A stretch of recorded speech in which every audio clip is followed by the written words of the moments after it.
In rock and roll, it was, my goodness. Now it's a career opportunity. And the internet is now, carries the flag of being subversive and possibly rebellious and chaotic, nihilistic and... Oh, yes, it is. Forget about the Microsoft element. The monopolies do not have a monopoly, maybe on programs. What you like about what you like about it is the fact that anyone can say anything. Or do anything? From my stand, from where I am, because of by virtue of the fact that I am a pop singer and writer, I really embrace the idea that there's a new demystification process going on between the artist and the audience. I think when you look back at, say, this last decade, there hasn't really been one single entity, artist or group, that have personified or become the brand name for the 90s. It was starting to fade a little in the 80s, and in the 70s there were still definite artists, in the 60s there were the Beatles and the Hendrix, and in the 50s there was Presley. Now it's subgroups and genres. It's hip-hop, it's girl power, it's a communal kind of thing. It's about the community. It's becoming more and more about the audience, because the point of having somebody who led the forces has disappeared, because the vocabulary of rock is too well known. It's a currency that is not, it's not devoid of meaning anymore, but it's certainly only a conveyor of information now. It's not a conveyor of rebellion. And the internet has taken on that, as I say.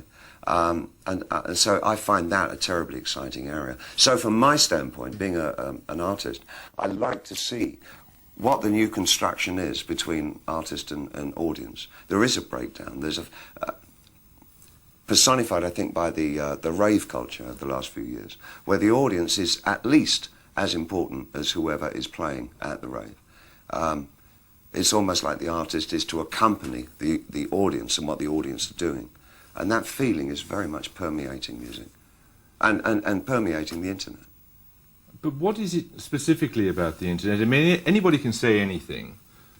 And it all adds up to what? I mean, it seems to me there's nothing cohesive about it in the way that there was something cohesive about the youth revolution in music. Oh, but absolutely. And because I think that we, at the time, up until at least the mid-70s, really felt that we were still living under in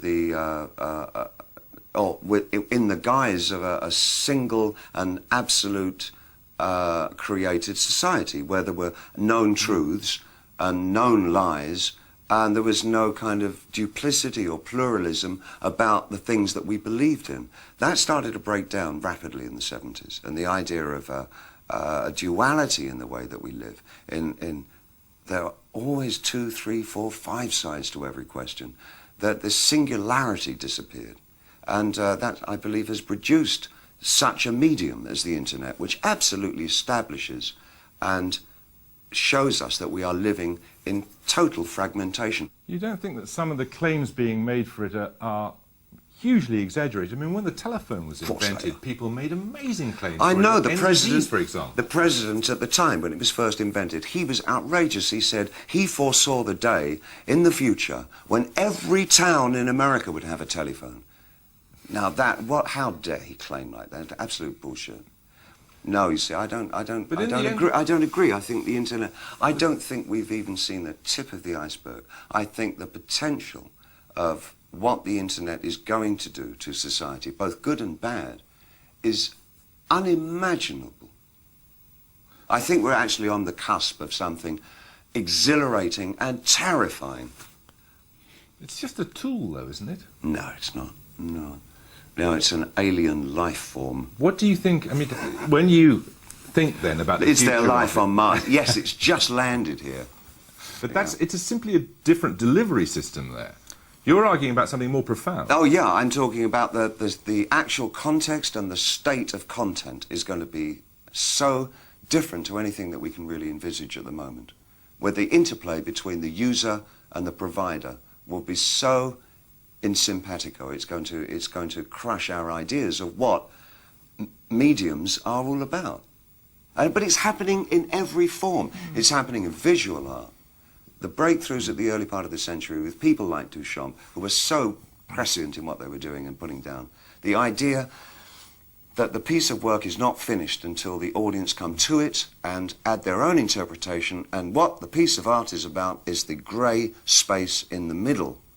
That grey space in the middle is what the 21st century is going to be about.